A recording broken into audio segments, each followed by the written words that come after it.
अच्छा, मैं आपको बता रहा था, अब मेरे पास ये कि सीरियल नंबर में मैं इधर एक एंटर करता हूँ, डिस्क्रिप्शन में मैं लिखता हूँ। अच्छा, इधर एक चीज़ करनी थी, वो मैं भूल गया। एक मिनट।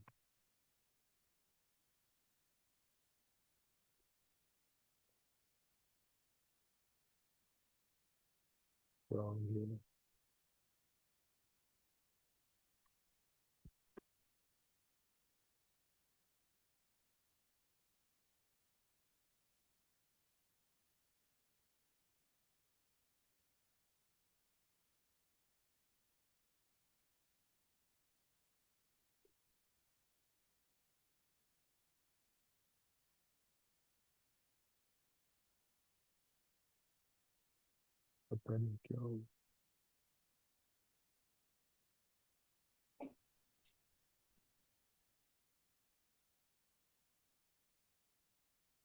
अच्छा, मैंने यहाँ पे एक वो करनी थी, लेकिन ये है कि ये मुझसे थोड़ा मिस्टेक हो गई। चलो खैर, ये बाद में मैं ठीक कर लूंगा।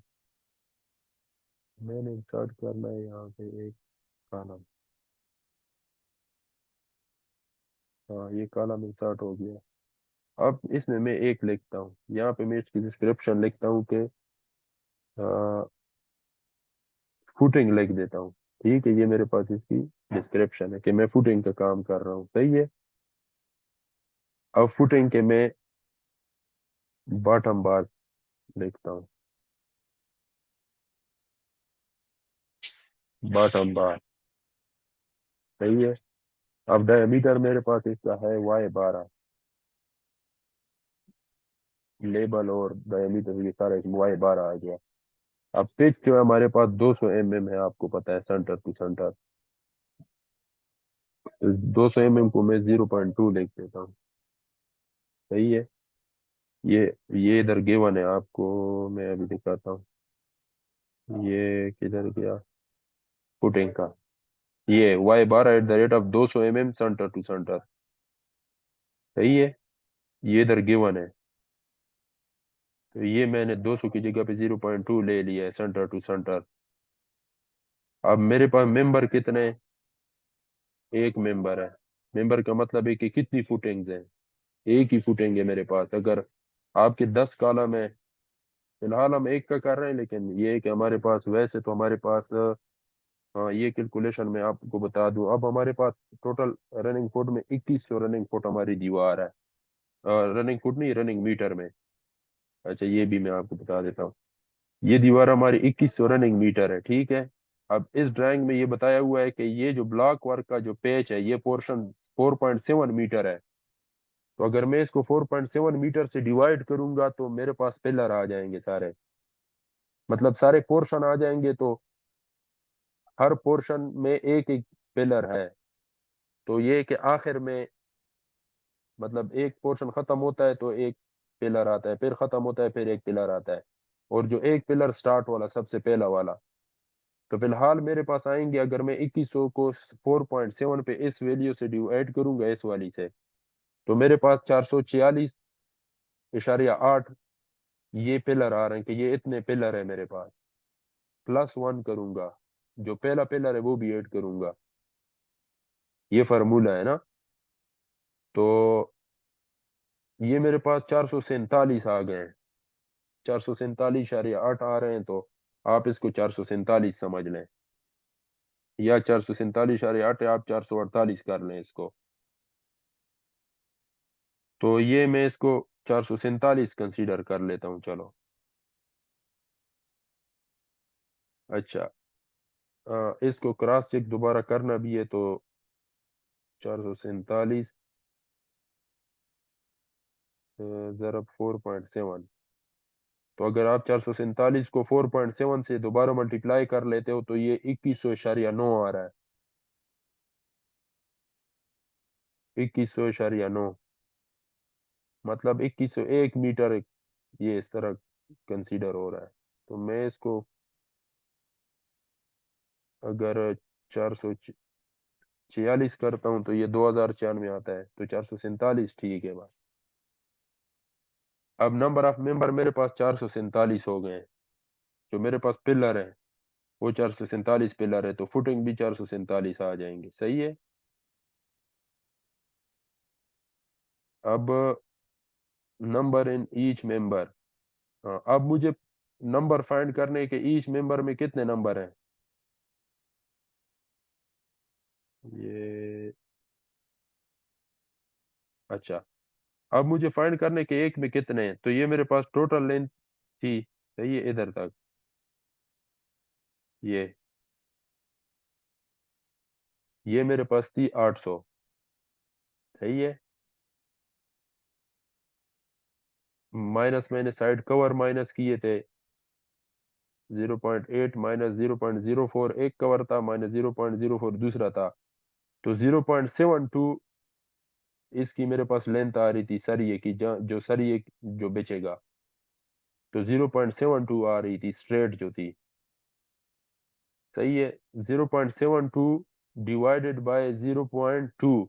0.2 का मतलब है कि 200 mm सेंटर टू सेंटर का फासला। एक सरिया ये, दूसरा ये, मतलब इधर से लेके इधर तक मेरे पास सरिये की जो लेंथ आ रही थी वो 0.72 थी, 720 mm।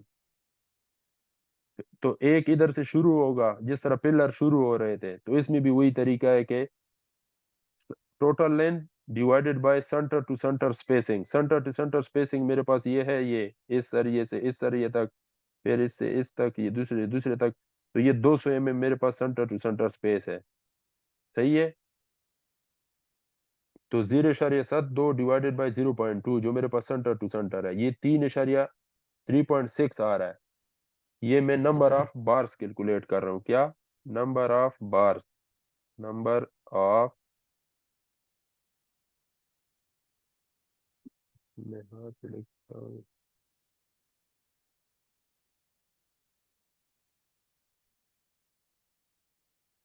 Number of bars.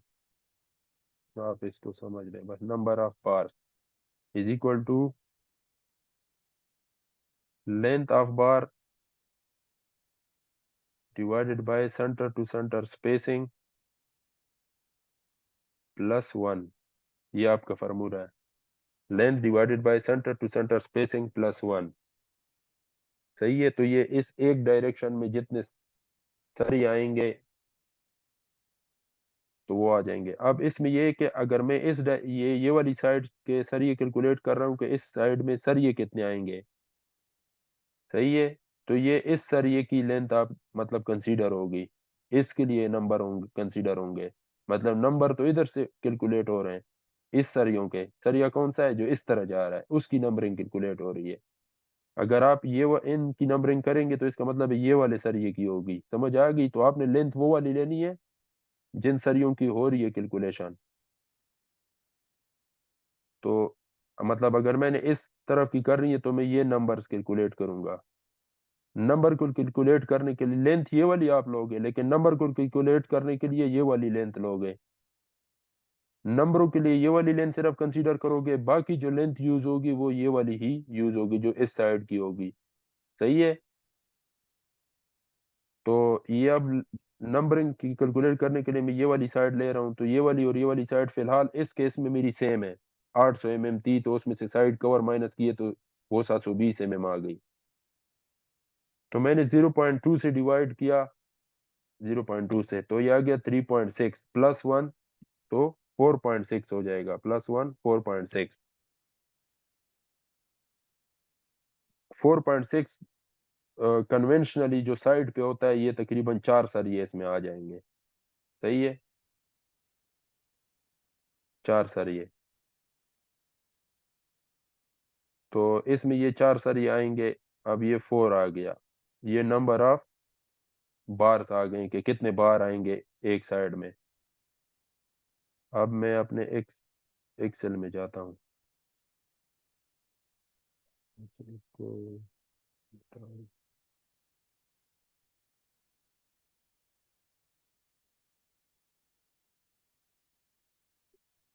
अच्छा, अब मेरे पास है नंबर इन ईच मेंबर कितने आ गए, 4 आ गए। सही है। अच्छा, तो टोटल नंबर कितने हो गए मेंबर्स? मल्टीप्लाई नंबर ऑफ बार। समझ आ गई? ये इस तरह करना है। Number of members multiply number of bars, number of bars in each member. तो 447 अरब 4, ये 1788 आ गया। 1788 ये टोटल सरिये आएंगे मेरे नंबर्स में। मतलब आप सरिये वाले को कहेंगे कि आपने हर पुटिंग के लिए 4 सरिये काटने, और उसके अब ये लेंथ इधर होगी, फिर वो लेंथ भी आपने बतानी। ये मैं फिर आपको दोबारा बाद में बताता हूँ। अब ये 1788 टोटल आ गए सरिये। अब cutting length of each, cutting length of each कितनी थी? 800 mm था ना, 0.8 माइनस 0.04 एक साइड कवर, फिर 0.04 दूसरे साइड का कवर, ये माइनस हो गए। फिर प्लस जो दो साइड के हुक थे, तो एक साइड का हुक मैंने आपको कहा था 100 mm ले लो, दूसरा 100 mm ले लो, तो 100 जमा 100 200, मतलब 0.2, तो 2 × 0.2,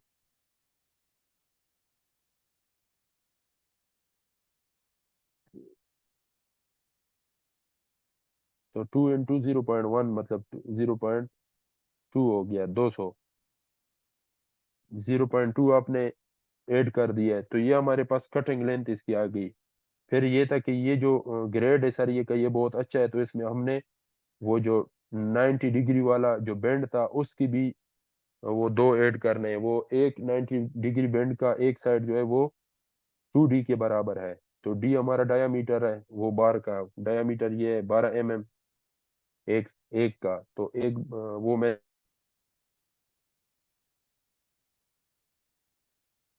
आप लोगों ने तो रिकॉर्डिंग नहीं शुरू कर दी है?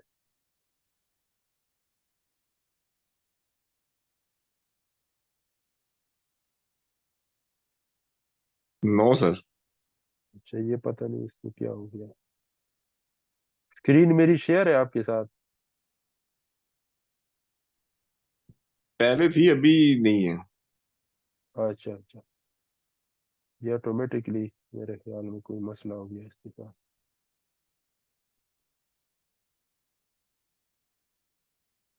अब हो रही है अच्छा शो।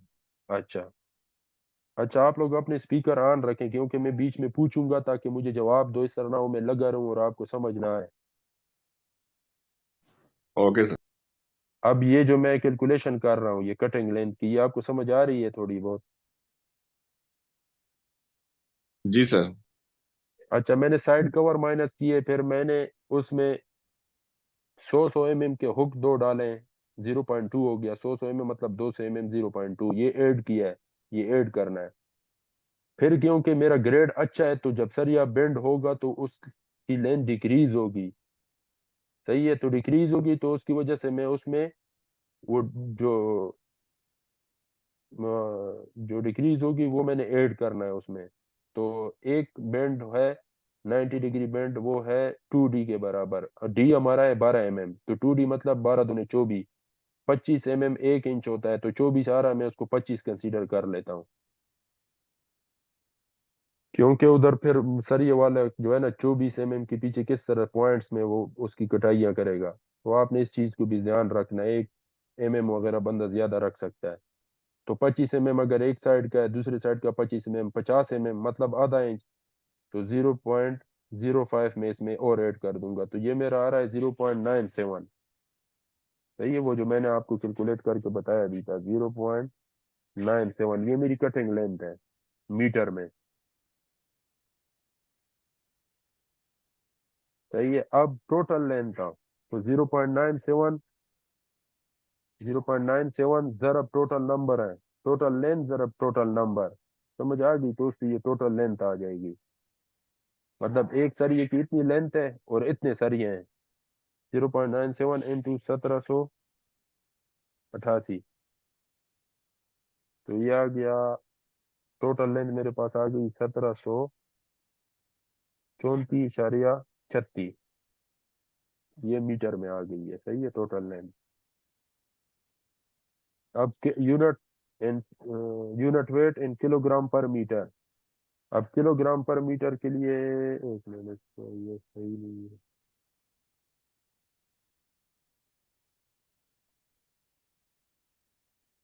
अच्छा, किलोग्राम पर मीटर में हमारे पास फार्मूला है, फार्मूला क्या है? D square divided by 162। ये फार्मूला है। डी डी हमारा डायमीटर ऑफ बार है, ये जो है 12 mm।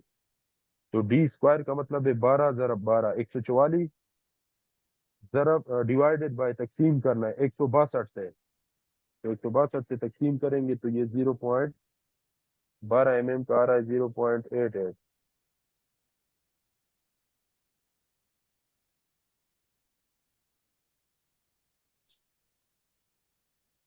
पर मीटर। D square upon 1062। हाँ, ये मीटर में हमारा आ रहा है 0.88। सही है।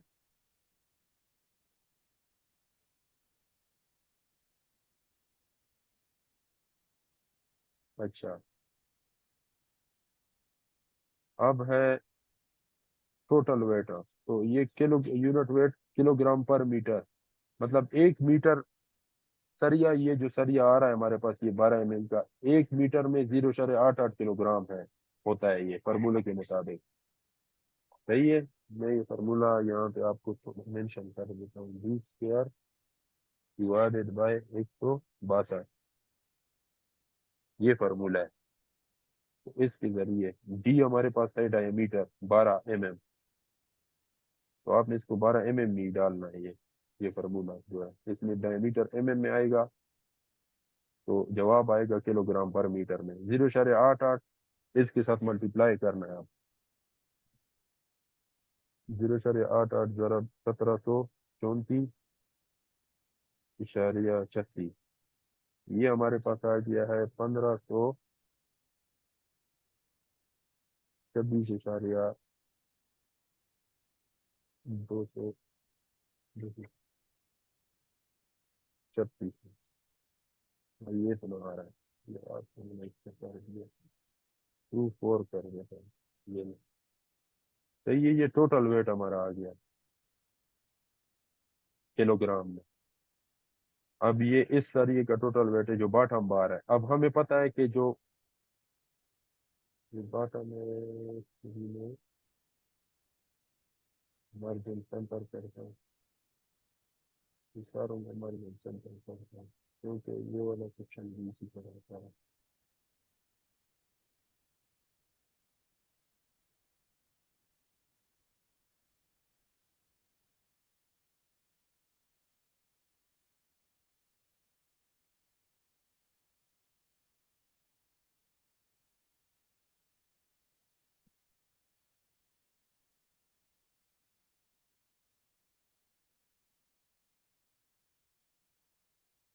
अच्छा, आप बीच में कोई बोलो ना, समझ आ रही है? जी सर। जी जी सर। हाँ, तू तो खाना खा रहा था, तुझे क्या समझ आएगी? वो सर कब का खा लिए। अच्छा, अब ये है कि मैं टॉप बार, अब ये फुटिंग की टॉप बार है। अब हमें पता है कि ये टॉप बार भी सेम, हर चीज इसकी सेम है। अगर डिफरेंट होती तो मैं डिफरेंट लिखता। तो आप इसको ये कॉपी भी कर सकते हैं,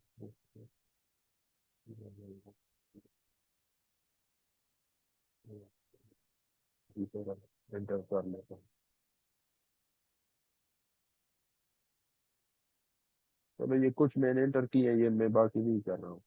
ये भी इसी तरह सेम आएगा, तो इसकी भी इधर, ये आपने इधर इसकी शक्ल बनानी है। सही है। तो ये कैसा देखेगा? अब इसके लिए आपने जाना है इंसर्ट में। सही है। और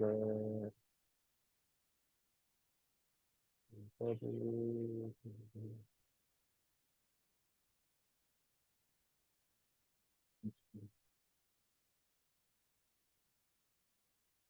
इसमें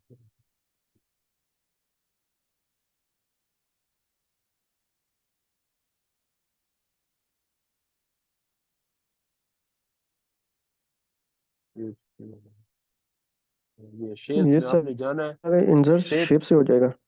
शेप से आपने लाइन लेना है। ठीक है, ये लाइन आ गया है। अब ये लाइन मैंने, ये एक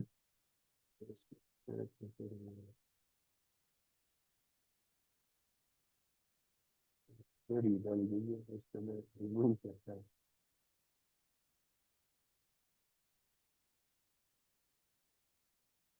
ये मेरे पास।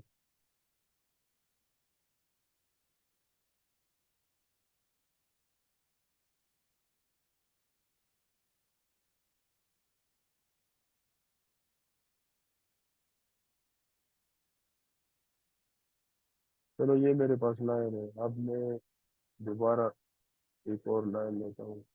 इसकी प्रैक्टिस हो जाएगी तो फिर ये सही हो जाएगा, जो मैं आप लोगों को ऐसे फिलहाल सिखा रहा हूँ।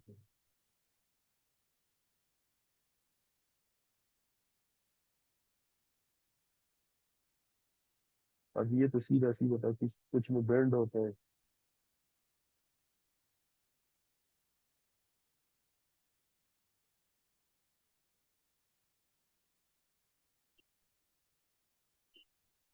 कनेक्ट नहीं हुआ है। लेकिन ये कि आपने इस तरह इसकी, इस पे आप खुद जो है ना गूगल से वगैरह से या यूट्यूब से साथ हेल्प ले लेना कि किस तरह ड्रा करना है। सही है, लेकिन मैंने आपको आइडिया सिर्फ देना था, मैंने आपको आइडिया दे दिया है कि ये साइडें दोनों सेम शो करनी है। फिर इस केस के साथ आपने वो भी देखना है कि ये इतना है, 0 पॉइंट इतना mm, ये 0 पॉइंट इतना mm है, ये 0 पॉइंट इतना mm है, आपने ये सारा साथ लिखना है। सही है।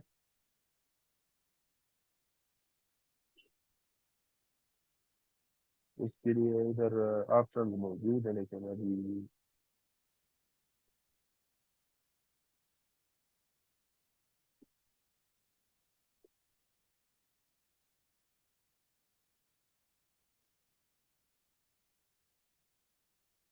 ये टेक्स्ट बॉक्स आप इधर से लेंगे, टेक्स्ट बॉक्स, ये आपने टेक्स्ट बॉक्स में इस तरह लिखना है। ये मेरे पास सीधा आ रहा था 0.72 में।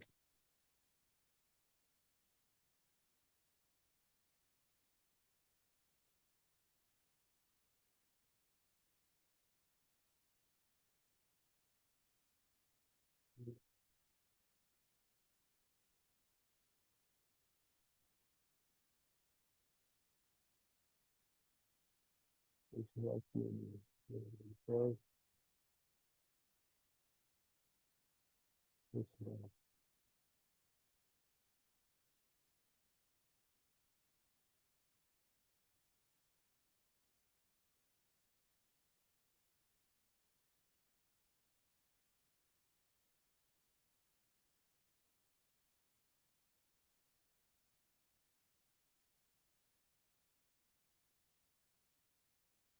ये तो ये मेरे पास आ गया है।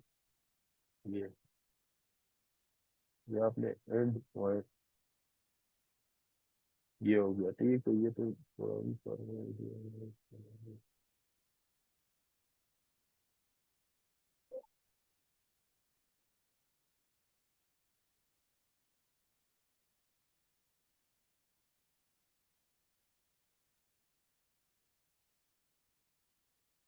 अच्छा ये मैंने इस तरह 0.72 इसमें।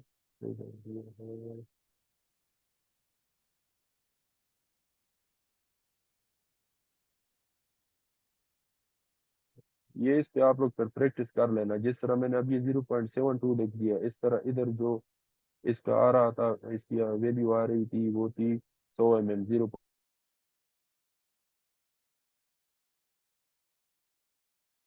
इंटरनेट डिस्कनेक्ट हो गया था।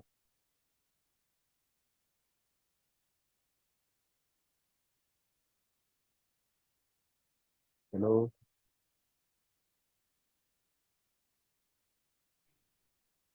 आवाज आ रही है? जी सर। अच्छा ये मैंने ये इसके ऊपर मेरी इतनी प्रैक्टिस नहीं है, क्योंकि साइट पे काम किया है तो ऑफिस वर्क किया नहीं है। लेकिन ये है कि चलो आपको बता रहा हूँ, बाकी ये कि ये चीज ये खुद प्रैक्टिस कर लेना, इस तरह आपने ये जाना है इंसर्ट में। बाकी आप हेल्प ले लो गूगल वगैरह से भी। इंसर्ट पे जाके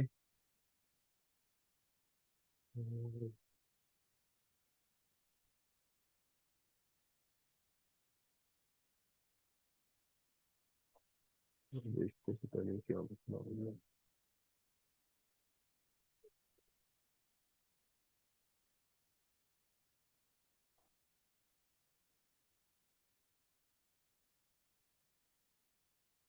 इंसर्ट में ये टेक्स्ट बॉक्स पे जाना है, और फिर आपने जब ये टेक्स्ट बॉक्स आ जाएगा इसमें आपने लिख लेना है। तो यहाँ से आप इसमें इधर वो ऑप्शन था कि एंड एडिट पॉइंट्स, तो वो करके तो फिर ये एंड हो जाएगा। बाकी इसको ये आपने रिमूव कैसे करना है बॉर्डर वगैरह ये भी आपको चेक कर लेना, आपको समझ आ जाएगी। ये गूगल कर लेना या यूट्यूब से देख लेना। तो ये इस साइड की भी आपने इस तरह मेंशन करना है, इस साइड का भी मेंशन करना है। ये वाला हमारे पास 0.2 आ रहा था, जब हमने ये दो साइड कवर माइनस किए तो 0.2 आ रहा था, सही है। इस तरह जो बेंड था हमारा, वैसे ये इसकी ऊंचाई हमारे पास आ रही थी स्ट्रेट, जो थी इस तरह स्ट्रेट, ये हमारे पास आ रही थी 100 mm, 0.1 मीटर। तो उसमें ये 1 इंच ये वाला हमने ऐड किया, तो 0.1 के साथ 25 mm और डाले तो ये 0.125 mm हो गया। इस तरह ये 0.125, ये भी 0.125 mm। आपने ये इस तरह लिख देना 0.125 mm, 0.125 mm। ये सिर्फ इसलिए है कि आपने जो सर स्टील फिक्सर है उसको आसानी करनी है कि अच्छा ये इस तरह ये बैंड होगा तो इसके ये एल भी इस तरह आएंगे, सिर्फ शेप उसको दिखाने के लिए कि ये इस शेप में होगा। आ गई कोई समझ या नहीं?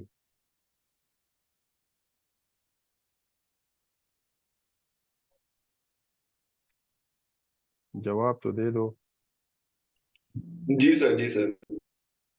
हाँ, बस आज इस पे इधर ही एंड करता हूँ क्योंकि काफी टाइम हो गया है। बाकी आप खुद प्रैक्टिस कर लेना, ये भी इसी तरह सेम आएगा। ये हम सारी कैलकुलेशन कर लेंगे, इसमें बीम भी है, कॉलम भी है, वो सब का हो जाएगा तो फिर आखिर में फिर मैं आपको बता मजीद आगे बताते जाऊंगा। तो आज के लिए इतना काफी है, सही है। फिर इंशाल्लाह नेक्स्ट टाइम मैं रिकॉर्डिंग खत्म करता हूँ, फिर उसके बाद आपसे बात करता हूँ इसके बारे में।